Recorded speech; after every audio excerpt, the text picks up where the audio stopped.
श्री जगदीश प्रसाद गुप्ता छत्तीसगढ़ शासन में chief engineer के पद से रिटायर होने के बाद श्री द्वारिका महाराज स्मृति न्यास के तत्वाधान में श्री द्वारकाधीश एवं बागेश्वर महादेव मंदिर का वर्ष 2005 में अपने पुत्रों इंजीनियर कुंजन गुप्ता एवं इंजीनियर भुवन गुप्ता के सहयोग से अवंती विहार रायपुर छत्तीसगढ़ में निर्माण करवाया। श्रीमद् भागवत कथा, राम कथा, गीता तत्व, वेदांत आदि के तात्पर्य को व्यासपीठ से कहने के कारण संतों द्वारा इन्हें आचार्य श्री जगदीश भी कहा जाता है। अपना संपूर्ण जीवन परमात्मा की सेवा में दिया। उन्होंने परमात्मा भगवान श्री द्वारिकाधीश के दिव्य गुणों और कर्मों को लेकर अभी तक 15 ग्रंथ लिखे हैं, जिन ग्रंथों को भारतवर्ष के जगत गुरु और महापुरुष संतों के द्वारा आशीर्वाद प्राप्त हुआ है। उनके ग्रंथ श्वेताश्वत रूपनिषद, सरलतम बोध के चतुर्थ विचार, दो पक्षियों का आध्यात्मिक रूपक, इसका उद्बोधन सुन रहे हैं आप। श्वेताश्वत रूपनिषद, सरलतम बोध का उद्बोधन सुन रहे हैं आप। सच्चिदानंद रूपाय विशुद्धपत्यादिर्हेतवे तापत्रय विनाशाय श्री कृष्णाय वैकुंठ। हरे राम राम राम हरे हरे, हरे कृष्ण कृष्ण कृष्ण हरे हरे। आइए श्वेता स्वतरोपनिषद सरलतम बोध के चौथे विचार में जिसका चौथे विचार जिसकी हम विवेचना कर रहे हैं, चौथे विचार का जो है शीर्षक है हमारा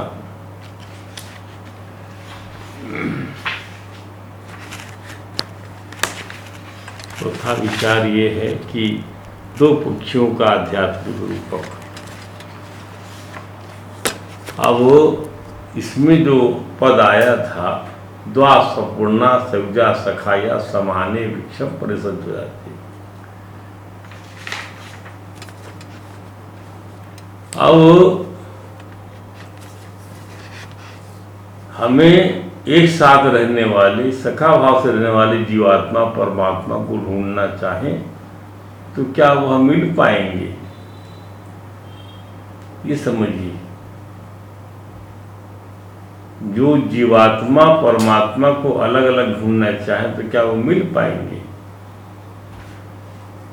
जब बीज में से अंकुरित हो जाए, अंकुरण हो जाए बीज से, तो क्या बीज को ढूंढ पाएंगे? जब पौधा बन गया जो है बीज, तो क्या उसको ढूंढ पाएंगे? वो तो उसमें तद्रूप हो गया। बीज जो है वृक्ष में, पौधे में तद्रूप हो गया, तो उसको वह मिलेगा नहीं, वो तो वृक्ष के रूप में आ गया। मतलब अब जो है दो भाव से आप ढूंढना चाहेंगे तो वह नहीं मिलेगा।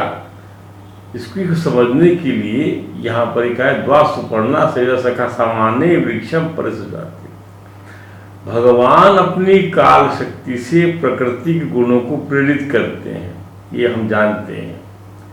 ये बात समझ चुके हैं कि भगवान अपनी काल शक्ति से, अपनी माया से गुणों को प्रेरित करते हैं कि वह जो है सृष्टि बनाने के क्रम में लग जाए। इसलिए यह ब्रह्मांड परमात्मा का शरीर है, यह ब्रह्मांड परमात्मा का शरीर है, जो कि पहले परात्पर परब्रह्म में ही लीन था। ये ब्रह्मांड परात्मा का शरीर पहले ही परात्पर परब्रह्म में लीन था, पूरा ब्रह्मांड, और वैसे फिर प्रकट होना है उसको। माने ये जो पूरा का पूरा ब्रह्मांड अर्थात ये वृक्ष परात्पर परब्रह्म रूपी बीज में जो था, ये निश्रित था। और जब श्रीमन नारायण ने प्रलयकालीन जल के भीतर शेष नाग की सैया पर शयन करने वाले जगदीश्वर ने अपनी योग के समाधि को त्याग दिया, तब वट के बीज से विशाल वृक्ष के समान की नाभि से ब्रह्मांड का उत्पन्न हुआ। ये बात पुराणों में, भागवत में, वेदों में, वेदांत में इसी प्रकार से समझाया गया। सृष्टि के निर्माण को, सृष्टि की स्थिति को, सृष्टि के लय को इसी प्रकार समझाया। इसको समझना बहुत आवश्यक है। और अपने शरीर से भी समझ सकते हैं, अपने शरीर में से जीवात्मा से भी समझ सकते हैं। इस बात को आप ध्यान रखिएगा, यही वेदांत का विषय है। अब जब ब्रह्मांड कमल उत्पन्न हो गया भगवान की नाभि से, तो श्रीमद् भागवत में भक्तराज प्रहलाद ने भगवान श्रीमद् नारायण श्री जी की तत्व ज्ञान की स्तुति करते हुए कहा, तो इस स्तुति में वही बात आई है कि हे प्रभु, जब आप योग निद्रा त्याग कर संसार की सृष्टि करना चाहते हैं, तो प्रलय कालीन में जो आपसे ब्रह्मांड लीन हो गया था, उसको पुनः बनाने के लिए आपकी नाभि से तत्सम, तो वो जो है निकलता है वह ब्रह्मांड कमल, और उसमें ब्रह्मा जी विराजमान होते हैं। अब ब्रह्मा जी ये देखते हैं कि मैं कहाँ से निकला, कहाँ मैं आया, कहाँ, कुछ भी दिखाई नहीं पड़ता। इसी श्रुति को, तत्व ज्ञान रूप इसी श्रुति को भगवान प्रहलाद ने भगवान नरसिंह के सामने इस प्रकार से कहा कि हे भगवान नरसिंह,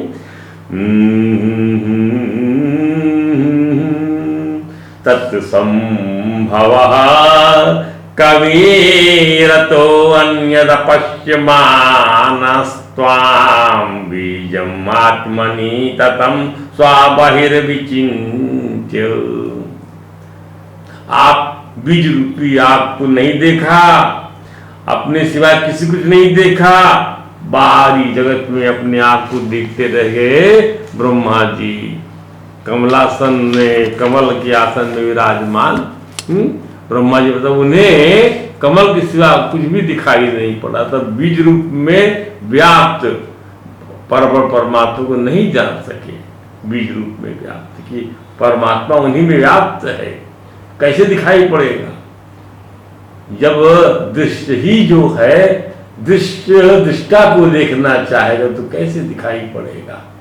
ध्यान दीजिए, आगे कहा प्रहलाद जी ने कि नाविंददब्द सतमप्सु निबज्जमानो। अब परमात्मा को अपने से अलग समझकर जल के भीतर हजारों वर्षों तक ढूंढते रहे। जाते अंकुरे कथमुहोपलभेत बीजम।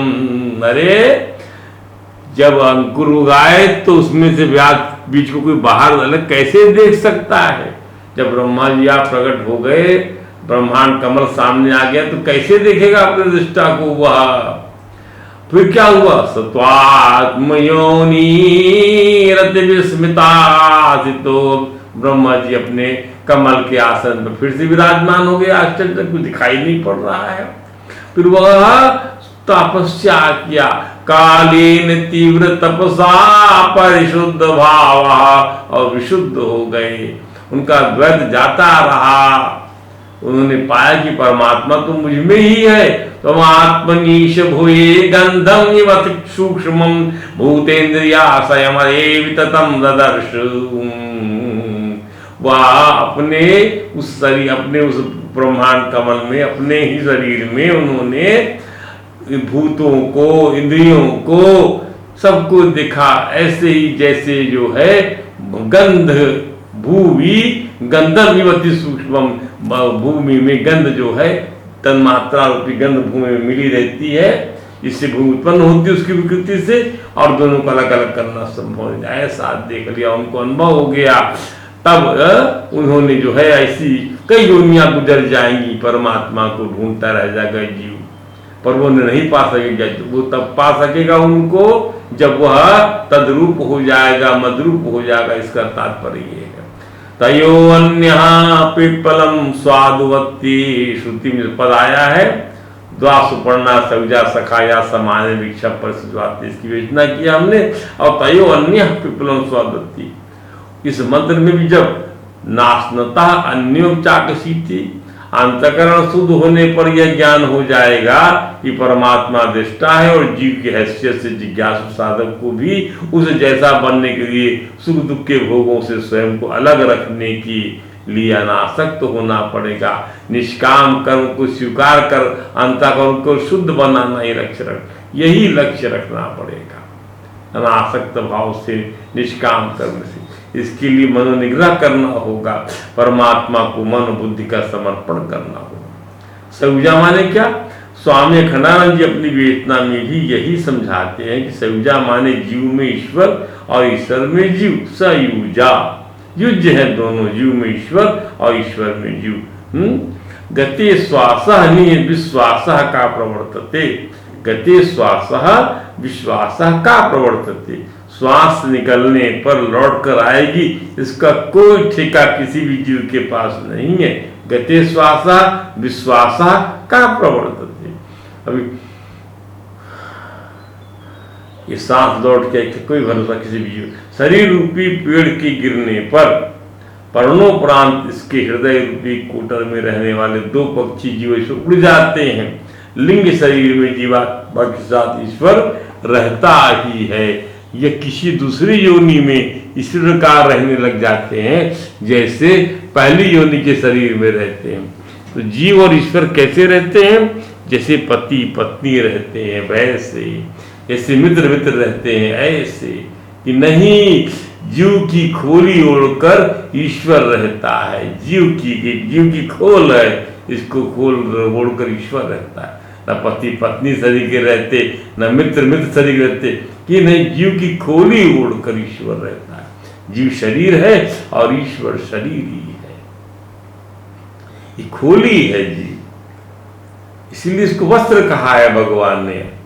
आत्मा ये वस्त्र है और ये वस्त्र उतर जाता है। इस वस्त्र को ओढ़ के जो है आत्मा रहता है, वस्त्र बदलता चला जाता है। तो जीव नियम में है और ईश्वर नियंता है। जीव व्याप्य है और ईश्वर व्यापक है।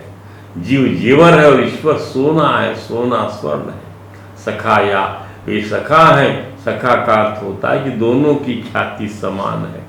जैसे कृष्णार्जुन, राम लखन, राम नर नारायण, एक का नाम लेते हैं तो दूसरे की याद आएगी। तो जीव जहाँ है वहाँ ईश्वर है, जहाँ ईश्वर है वहाँ जीव है। दोनों सखा माने समान ख्याति, समान नाम वाले हैं। सती जीवत्वे ईश्वरता स्यात्, सती जीवत्वे ईश्वरता स्यात्। स्वामी अखंडानंद जी कहते हैं कि जब जीवत्व होता है तब ईश्वरत्व होता है। सती जीवत्वे ईश्वरता स्यात्। ईश्वर किसका होगा? जीव का ही तो ईश्वर होगा ना। पंचकोशिक उपाधि से ईश्वर ही जीव हो गया। इसको हमने पहले ही पंचदशी में स्वामी विद्यारण्य महाराज से समझ आए हैं। ईश्वर सत्य जीवत्वम सह, ईश्वर होए तो जीव होए, अलग नहीं कर सकते दोनों को। एक खोल है, एक खोल के अंदर में जो है एक शरीर है, एक शरीर ही है। बस ध्यान दीजिए। ईश्वर जीव भाव से जब ईश्वर और जीव दोनों का साक्षी है, अधिष्ठान है, ईश्वर और जीव दोनों का साक्षी है, जब अधिष्ठान है तो उनकी संज्ञा जीव और ईश्वर कहाँ होगी? इसलिए श्रुति कहती है तत्त्वमसि। जहाँ जीवन शब्द मिट गया वहाँ ए तत्त्वमसि, वह जो है तुम ही तो हो। जीवत्व और ईश्वरत्व मिट गया। परिस्वजाते माने ये दोनों ऐसे मित्र है कि ईश्वर को छोड़कर जीव नहीं रहता। परिस्वजाते माने गलवैया किए हुए। देखिए साहब, ये वेदांत को आप समझ लेंगे, क्या समझ लेंगे, इसको यदि समझ लिया तो इससे आपके जो लाभ है इसको बता नहीं सकती वाणी। ये अनुभव में आपको एक आनंद की सरिता में प्लावित हो जाएगा आपका पूरा चित्त। इसको ज्यादा बोलने की जरूरत नहीं है। इस आनंद के अंदर में आप तैर जाएंगे यदि समझ लिया। जब द्वैत खत्म हो जाएगा, भय ही खत्म हो जाएगा। आप हर चीज परमात्मा में ही लगाने लग जाएंगे क्योंकि आप परमात्मा ही हैं। ध्यान दीजिए, परमात्मा ही है। आप बूंद जो है सागर की ही तो कहलाएगी। किसकी कहलाएगी? बूंद, पानी की तो बूंद कहलाएगी। इसी को सामर्थ्य से बात मत करिए, सजातीयता से बात करिए तो आपको आनंद मिलेगा। तो माने गलवैया परिस्वजाते माने आलिंगनबद्ध है, केवल ज्ञान में ही इनकी विवेचना एक परब्रह्म में होती है। इनकी विवेचना एक परब्रह्म में होती है। अविद्या के रहते दो की सत्ता हमेशा अनुभव होगी, माया के रहते दो की सत्ता हमेशा अनुभव होगी। श्रीमद् भागवत में इसी सत्य को निम्नानुसार तरीके से समझाया गया है। ये राजा नीम को उपदेश देते हुए ये योगेश्वरों ने समझाया था राजा नीम को कि भयम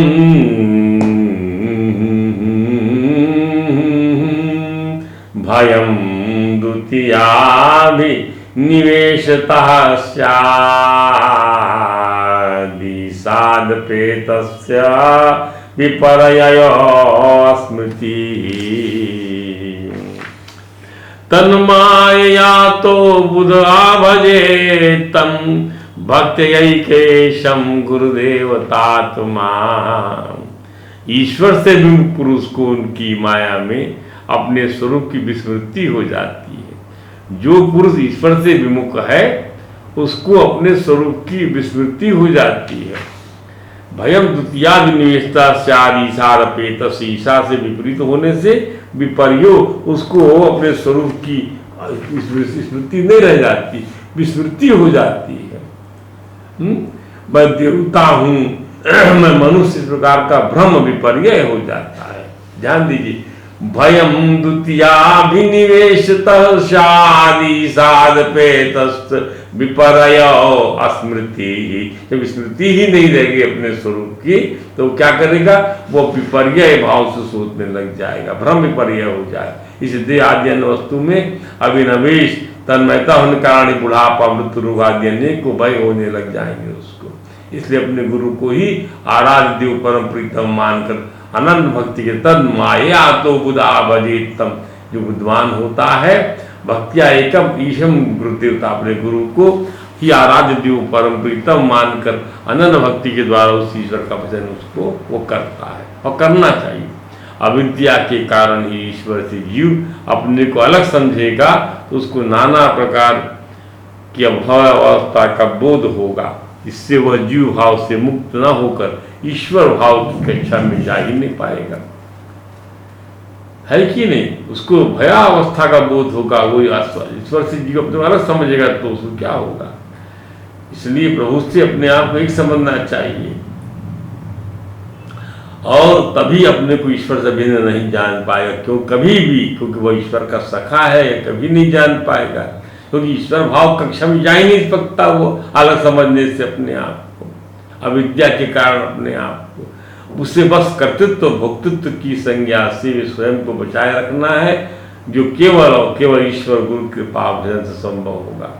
अब समाने वृक्षे पुरुषो निमग्नो अनिशया सोचती मुह्यमाना।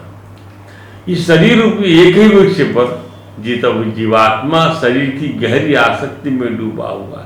समाने वृक्षे पुरुषो निमग्नो अनिशया, अपनी असमर्थता रूपी दीनता का अनुभव करता कि मैं बड़ा असमर्थ हूँ। दीन परमात्मा का दोष समझता ही नहीं है।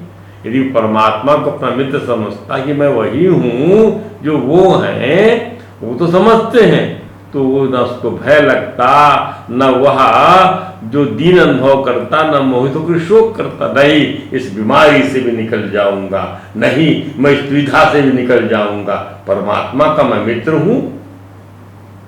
ध्यान दीजिए, आप ही को संकल्प लेना होगा, आप ही को। तभी कहते हैं हर जगह परमात्मा को साथ में रख के चलिए, कहीं कुछ भी आपका बिगाड़ नहीं हो सकता। जैसा चाहे वैसा जीवन आप जी सकते हैं। ध्यान दीजिएगा, यदा जुष्टम अन्यीशम पश्यति अन्यीशम पश्च महिमानमिति वीत शोकः। ये जीवात्मा जब कभी भक्तों द्वारा सेवित अपने से भिन्न परमात्मा को, अपने से भिन्न परमेश्वर को, उनकी महिमा को प्रत्यक्ष कर लेता है, तब यह सर्वथा शोक रहित हो जाता है। ध्यान दीजिएगा, ये मुंडक उपनिषद का मंत्र है। तीसरे मुंडक के पहले अध्याय का दूसरा मंत्र हमारी पुस्तक मुंडकोपनिषद सर्वोत्तम बोध में जो कोट किया गया, उसको हमने यहाँ उतारा समझाने के लिए। क्या कि जुष्टम यदा पश्यति अन्यमीशम, जब वह यह जीवात्मा जब भक्तों के द्वारा सेवित अपने से भिन्न परमेश्वर को और उनकी महिमा अस्य महिमानमिति पश्यति तथा तदा वीत शोक, तब वह वीत शोक हो जाता है। अरे मैं शोक अन्यथा कर रहा हूँ, दूसरी सत्ता को मान रहा हूँ, मेरी स्मृति विलुप्त हो गई क्या? मैं भूल गया कि मैं परमात्मा का अंश हूँ। और बिना मतलब जो है यहाँ वहाँ भी निवेश कर रहा हूँ। मैं बुढ़ापे को सब कुछ बुढ़ापे में कि भ्रम में चल रहा हूँ, मैं जो हूँ मृत्यु के भ्रम में चल रहा हूँ, रोग के भ्रम में चल रहा हूँ, ये सब मुझ में नहीं है।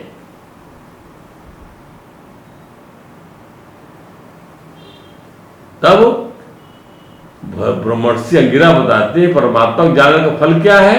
ब्रह्मर्षि अंगिरा महात्मा स्वर्ण बताते हैं मुंडक उपनिषद में, यदा पश्यते रूपम वर्णम कर्तारमीशम पुरुषम ब्रह्म योनि तदा विद्वान पुण्य पापे विधूय निरंजनः परमं साम्योपैति।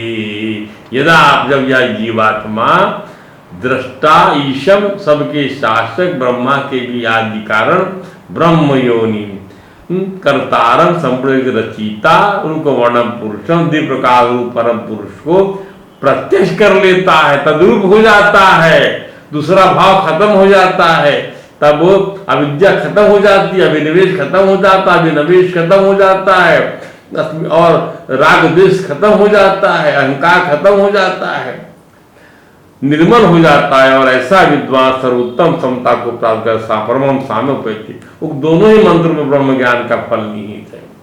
पंचदशी में स्वामी विद्यारण्य जी भी समझाया है हमको, य एवं ब्रह्म वेदैष ब्रह्मैव भवति श्याम, य एवं ब्रह्म वेदैष ब्रह्मैव भवति श्याम।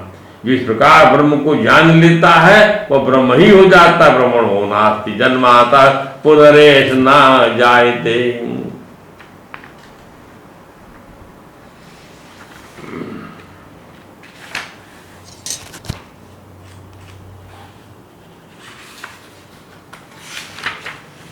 आचार्य विद्यारण्य जी महाराज ने बताया कि जो इस प्रमाण से ब्रह्म को जानता है वह स्वयं ब्रह्म हो जाता है, ब्रह्म का जन्म नहीं होता, अतः ब्रह्मवेत्ता का पुनर्जन्म नहीं होता। इस प्रमाण से मानने की ज्ञान होने पर जीव स्वयं को पंचकोशों की उपाधि से पृथक जान लेता है कि पंचकोश की उपाधि जो है वह परमात्मा ही ओढ़ के जीव बना हुआ है। जब मैं समझ गया तो कहाँ वो पंचकोश और कहाँ जीवत भाव, ध्यान दीजिए, तद्रूप हो गया मैं तो तब निरुपाधिक आत्मा को ब्रह्म से एक हो जाता है, एक बन गए, दो खत्म हो गया।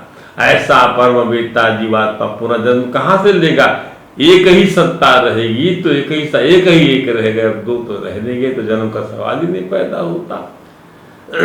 अरे जो ब्रह्म को जान लेता है स्वयं भी जीव न रहकर ब्रह्म तो हो जाता है। वस्तुतः जीव ज्ञान की अवस्था में भी ब्रह्म है, परंतु ज्ञान न होने से अपने को असमर्थ पाता है, सिंपल अनीश पाता है, असमर्थ पाता, मनुष्य समझकर उपाधि वाला मानकर मरता जीता रहता है। ब्रह्म ज्ञान होने पर माने उससे अपने से भिन्न निरुपाधिक तत्व का अनुभव होता है तो उसे लगता है वह तो वही है, तब वह शोक रहित हो जाता है। अरे वह तो वही है। इसलिए इसी तीसरे मुंडक के दूसरे खंड के मंत्र 9 में भी यही कहा गया है कि स यो हवतई परमं ब्रह्मवेद ब्रह्म, जिस परम ब्रह्म को जानता है वह ब्रह्म ही हो जाता है। तैत्तरीय श्रुति में भी कहा गया है कि ब्रह्म विदाप्नोति परमं, ब्रह्मवेत्ता परमर्ता परब्रह्म को प्राप्त कर लेता है और ब्रह्म स्वरूप ही हो जाता है। ब्रह्म भाव को प्राप्त कर वह निरंजन हो जाता है। पुरुष साधक जिज्ञासु ब्रह्म के साधर्म हो जाता है।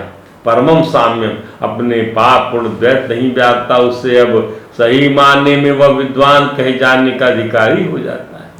ब्रह्म की साधर्मयता प्राप्त कर वह सत्स्वरूप ज्ञान स्वरूप और अनंत रूप व्यापक हो जाने का अनुभव कर पाता है। ऐसी अनंत वस्तु का कहीं आना जाना बनना बिगड़ना संभव ही नहीं है। इसलिए वह स्वयं को जन्मा पाकर जीवन मुक्त अनुभव कर पार्थिव जन्मवृत्ति के चक्र से छूट जाता है, स्वयं अवजन्मा समझने लगा अपने आप को। ध्यान दीजिए, उसका लिंग शरीर भी जो है वह भी नष्ट हो गया। कर्मबंधन और पुनर्जन्म की भ्रांति मिट गई। इसलिए कठोर उपनिषद की श्रुति कहती है न जायते मृत्य वा विपश्चित, ब्रह्मज्ञानी न जन्मता है न मरता है। जन्म मृत्यु के चक्र से मुक्त होने के साथ ही सभी प्रकार के दुखों से छुटकारा पा जाता है, वह बीज शोक हो जाता है और अपने स्वरूप का आनंद अनुभव करता है। पुरुषो निमग्नो माने जीव शरीर की गहरी आसक्ति में डूबा हुआ है। पुरुषो निमग्नो शरीर की गहरी आसक्ति में, जीव भाव की गहरी आसक्ति में डूबा हुआ, उपाधि की गहरी आसक्ति है उसको, अहंकार की गहरी आसक्ति है, सकामता की वासना की गहरी आसक्ति है, राग द्वेष गहरी आसक्ति है। शरीर के संबंधों को अपना मानते हुए सुखी दुखी हो रहा, शरीर के संबंध को अपना क्या मानना, शरीर नष्ट संबंध नष्ट, शरीर के रहते रहते व्यवहार को निभा लो, पर उसमें भगवान ने धर्म जोड़ दिया है, तो धर्म का पालन करते व्यवहार निभाओ। ध्यान दीजिएगा, जब धर्म वहां आ गया तो परमात्मा वहां आ गया, खेल तो उसी का है। महात्मा उद्धव ने भगवान श्री कृष्ण से इसी आशय का प्रश्न कर दिया। क्या प्रश्न किया?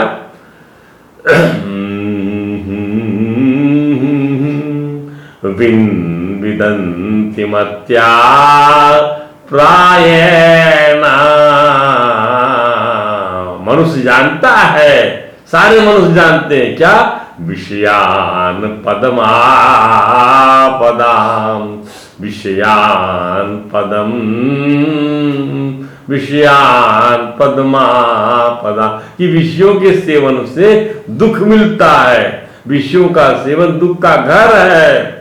तथा विभुंजते कृष्ण तत्कथम स्वाखराजवाता, फिर भी वे कुत्ते गधे स्वाखर अज के समान दुख सहन करते भी इन्हीं को भोगते हैं। इसका क्या कारण है? भगवान श्री कृष्ण बताइए मुझको। जानता है मनुष्य, फिर भी जाए आकर्षण जो उसमें है, प्रबल आकर्षण है, चुंबक में आकर्षण है।